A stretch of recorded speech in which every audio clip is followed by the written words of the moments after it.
She wasn't just older. She was wiser, steadier, and carried the kind of grace that made every word, every smile, feel like something I didn't deserve. And yet, there I was, sitting in the quiet of our living room, watching the soft evening light touch her face, wondering how I got lucky enough to share even a piece of her world. Her name is Elena. She's in her mid-40s, and I'm barely 27. To most people, it doesn't make sense. But love never asked permission. It just happened. That night was one of those rare, quiet evenings when the world seemed to slow down. The rain had just stopped outside, and the air smelled fresh, like wet earth and second chances. She sat curled on the sofa, a blanket draped over her legs, her hair pulled back in that effortless way that always made me stare too long. She didn't notice at first, or maybe she did. Elena always noticed everything, even the things I tried to hide. There was a distance in her eyes, though. A softness, yes, but also a weight. I knew she carried her past in silence, the kind of silence that seeps between two people even when they're sitting close. I wanted to bridge it, to take her hand and tell her I wasn't afraid of the years between us, or the scars that sometimes surfaced when she thought I wasn't looking. "Why do you keep looking at me like that?" she asked, breaking the stillness with a smile that was half shy, half teasing. I laughed nervously, rubbing the back of my neck. "Because I can't believe you're real." Her gaze softened, but she shook her head as if brushing off the compliment. "You're too young to be saying things like that." But I wasn't too young. I knew what I felt. I knew the way my chest tightened every time she leaned closer, or how her laughter lit up the spaces in me I didn't even know were dark. I wasn't infatuated. I was in love. Still, being with Elena wasn't simple. People whispered. Friends questioned me, sometimes openly, sometimes with a smirk that carried judgment. And sometimes I wondered if she questioned it, too. If late at night, when the world was quiet, she asked herself if choosing me was a mistake. That thought haunted me, so I tried harder. I cooked her dinner even when I burned it. I brought flowers when she least expected them. I held her just a little tighter when she was quiet too long. I wanted her to know I was here, not for the thrill of something different, but because she was my home. Yet, beneath all the tenderness, I sensed a storm brewing. The way she sometimes hesitated before saying my name. The way her phone lit up late at night, and she'd glance at it with that flicker of guilt before putting it down. I didn't want to believe it, but I felt it. The risk. The possibility that maybe she wasn't as sure as I was. That evening, I leaned toward her, my voice softer than I meant. "Do you ever regret us?" She froze. Just for a moment, but it was enough. Her lips parted, her eyes flickered, and I felt something cold settle in my chest. Before she could answer, her phone buzzed on the coffee table. A message. She glanced at it, and the color drained from her face. I reached for her hand, my heart racing. "Elena, what is it?" Her eyes met mine, wide and terrified, as if everything we built was about to come undone. And then, the doorbell rang. The sound of the doorbell echoed through the house, sharp and unwelcome. Elena didn't move. Her hand trembled slightly on her lap. Her eyes locked on the phone screen as though it held a truth she couldn't speak. I swallowed hard, torn between wanting to answer the door and wanting to demand an answer from her. Finally, she stood, smoothing the blanket from her lap. "I'll get it," she whispered, though her voice carried a weight that made me feel like I was losing her inch by inch. I watched her walk away, my chest tight, and memories of how we even got here flooded back. When I first met Elena, she wasn't supposed to matter to me. She was my professor's sister, the woman who showed up at a university event one evening, laughing in a way that made the noise of the room blur into nothing. She carried herself differently from anyone I knew, poised, graceful, but with eyes that betrayed loneliness. I was 24 then, still trying to figure out who I was, stumbling through shallow relationships that never lasted beyond a few months. Elena was the first person who made me feel like love could be steady. But steady wasn't the same as easy. She had been married once. 17 years with a man who stopped looking at her the way I did. Divorce had left scars she rarely spoke of. Only fragments slipped out when she trusted me enough. Nights she would roll over, whispering how she hated the silence in her old house, how the sound of the garage door used to make her stomach twist in dread instead of anticipation. I listened. I held her. But part of me always wondered if she was holding pieces of that past even now, between us. And then there was the other risk. the whispers that followed us like shadows. People thought I was chasing some fantasy, and they thought she was desperate, clinging to her youth. My own friends laughed behind my back, while her circle judged her more openly. The disapproval made me defensive, but it made Elena cautious. Sometimes too cautious. She returned from the door a few minutes later, quiet. Whoever had come and gone, she didn't say. She sat back down beside me, close enough that I could feel her warmth, but far enough that the silence hurt. I wanted to speak, to ask her again if she regretted me, but my throat tightened. What if she said yes? What if everything I felt wasn't enough to hold her? Instead, she broke the silence. You're young, Daniel. You could have anyone. Why me? Her voice cracked at the end, and it shattered me. I leaned closer, searching her face. Because when I'm with you, I don't want anyone else. You make me feel seen, like I matter. Her lips trembled, and she looked away, blinking fast. I reached out, gently brushing a strand of hair behind her ear. She didn't pull back. In fact, she leaned into my touch, closing her eyes just for a heartbeat. And in that small, fragile moment, I knew, no matter how the world judged us, neither of us wanted to let go. The brush of my hand against her hair lingered longer than it should have. Her eyes were closed, her breathing shallow, as if the smallest movement might shatter what was left between us. My heart pounded. All I wanted to do was lean in, close the distance, kiss her like she was the only thing in my world. But just as the thought burned through me, she pulled back slightly. The moment cracked. Elena, my voice was rough, desperate. She shook her head, forcing a smile that didn't reach her eyes. We shouldn't. That word, shouldn't, sliced through me. It wasn't the first time she'd said it. Every time we got too close, every time the air grew heavy with unspoken things, she'd retreat. Age, judgment, fear. They were chains she couldn't let go of. I wanted to argue, but the sharp buzz of her phone cut through the silence again. She flinched before reaching for it, her thumb hesitating over the screen. I leaned forward, trying to read her expression. Guilt. Worry. Who is it? I asked quietly.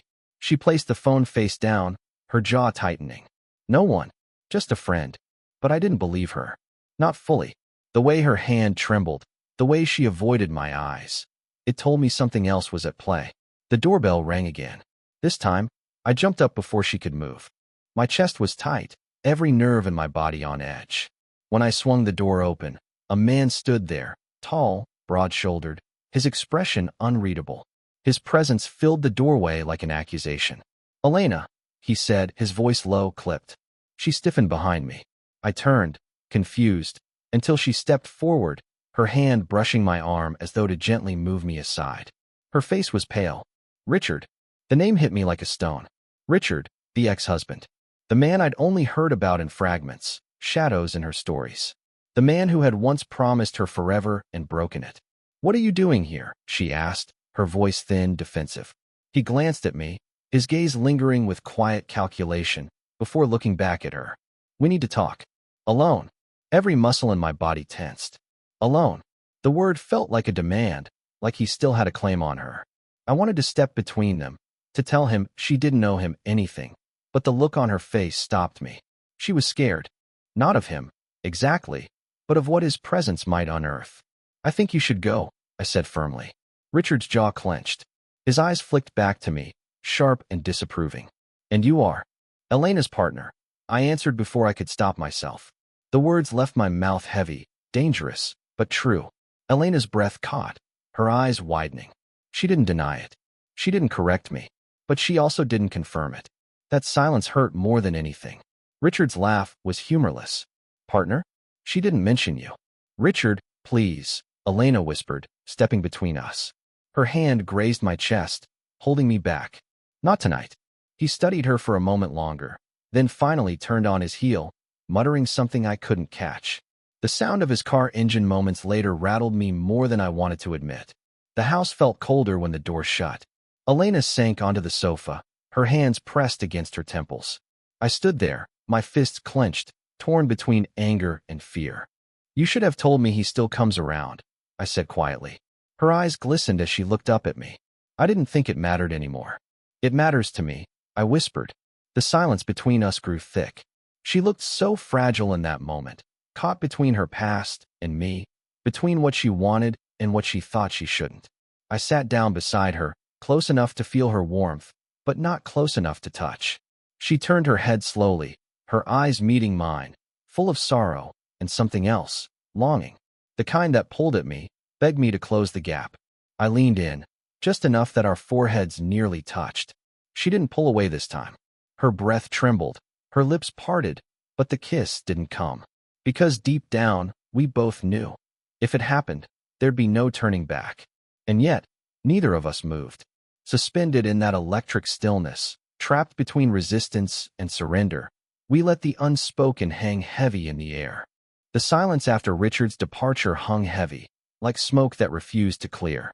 Elena's hands stayed pressed to her temples, her body small against the wide sofa. I sat there, the space between us unbearable, every second stretching like a lifetime. Finally, the words I'd been choking back spilled out.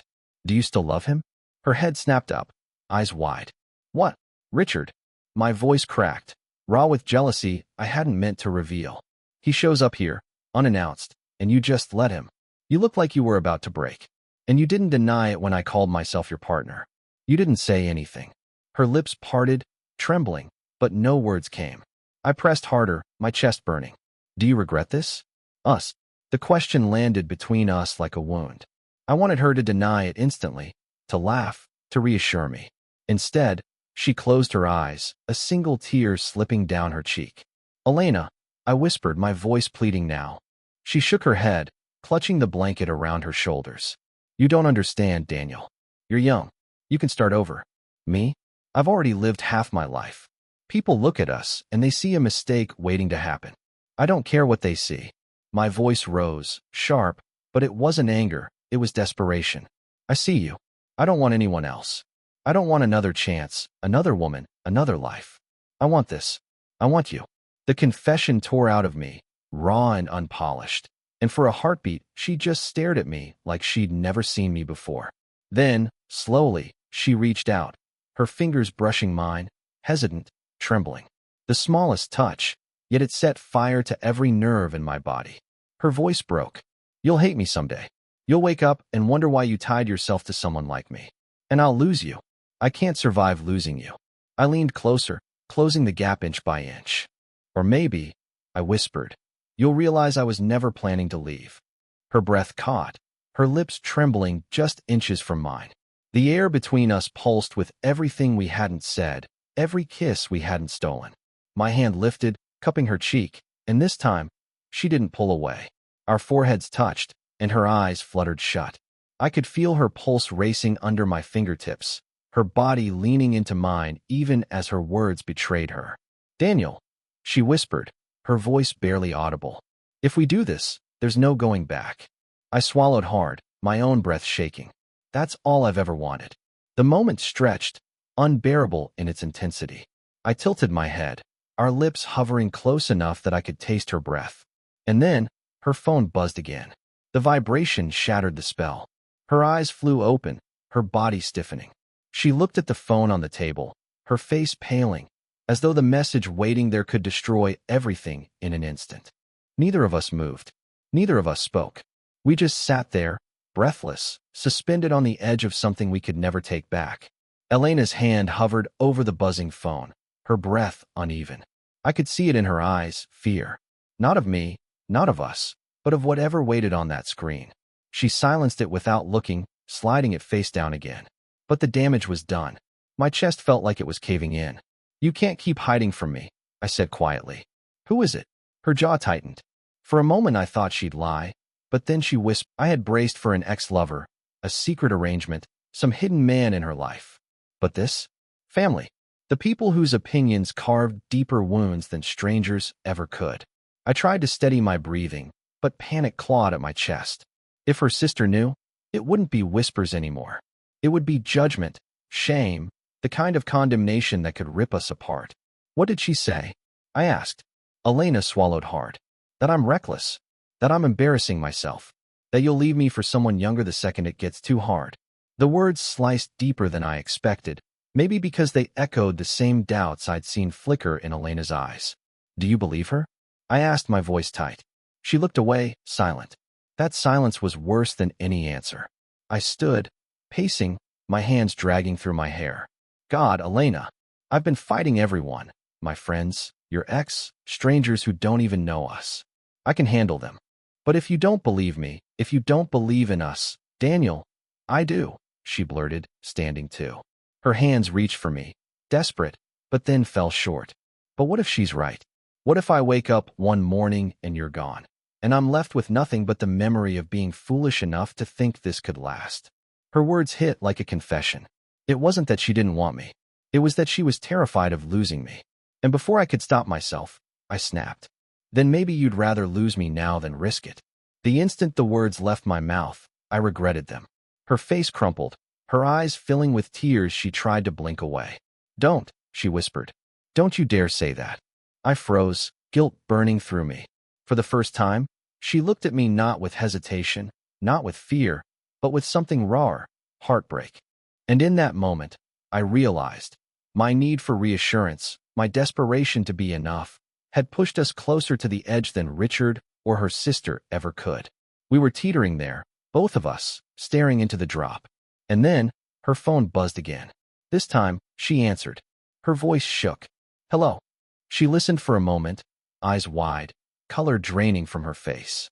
When she hung up, she turned to me slowly, her lips parted in shock. That was Richard, she whispered. He knows. About us. The floor seemed to tilt under me. What it felt like our private world had just been dragged into the open. Nothing would ever be safe again. Elena's words hung in the air like broken glass. He knows. For a moment, I couldn't breathe. Richard's shadow had always been there, in her memories, in her fears, but now it wasn't just a shadow. He had shape, he had power, and he had us in his hands. Elena clutched the phone against her chest, her whole body trembling. Daniel, if he tells people. I cut her off, my voice sharper than I meant. Then let him. Why are we living like this is a crime? Why does everyone else get to decide what we are? Her eyes flashed with a mix of pain and longing. Because I'm not 27 anymore. Because I have a past, a reputation, a family that already thinks I've lost my mind. You'll bounce back if this falls apart. I won't. The words hit me hard, but I stepped closer, refusing to let them push me away. Stop deciding for me. Stop assuming I'll leave. I fought too hard, Elena. For once, can you just believe me? Her lips trembled, and tears finally spilled. She whispered, broken, I'm so scared of loving you. Something inside me cracked. I cupped her face in both hands, forcing her to see me, really see me. And I'm terrified of losing you. But isn't that what love is? Risking it anyway. For a heartbeat, the only sound was our breathing, ragged, uneven, like two people standing at the edge of a cliff, daring each other to jump. Then she leaned into my hands, her forehead pressing against mine. If we do this, Daniel, there's no undoing it. No more pretending. I closed my eyes, whispering against her lips. Then let's stop pretending. The kiss that followed wasn't gentle. It was desperate, messy, fueled by months of restraint snapping all at once. Her hands gripped my shirt, pulling me closer as though she could erase every doubt with touch alone. And I kissed her back like my life depended on it, because in a way, it did. When we finally broke apart, both of us breathless, reality rushed back in. The buzzing phone, Richard's voice in the background of our lives, her sister's judgment, my own fear of not being enough. She rested her head against my chest, whispering, this could ruin us. I held her tighter. Or it could save us. Neither of us spoke after that. We didn't have answers, only the thundering certainty that hiding was no longer an option.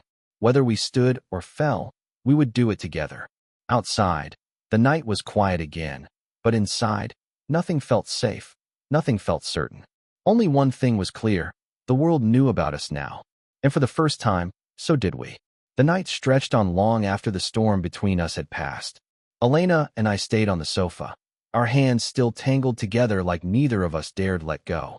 Outside, the world kept moving, but in here, it felt like time had paused, waiting for us to decide who we really were.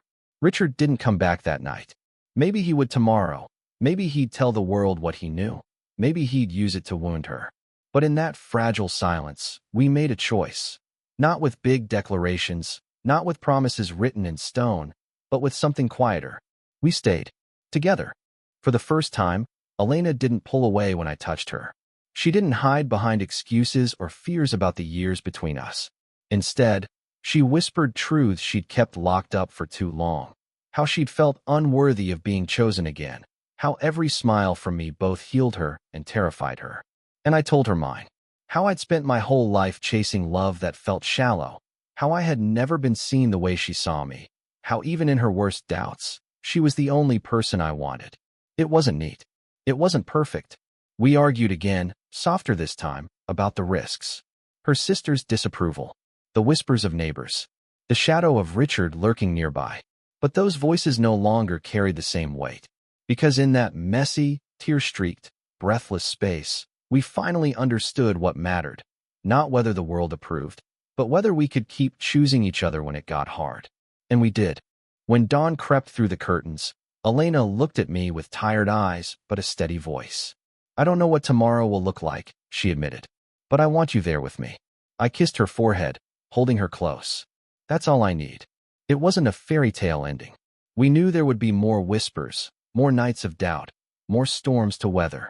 But love, I realized, wasn't about waiting for things to be easy. It was about standing in the fire together, no matter who tried to pull us apart. We were stepping into whatever came next, together. 5.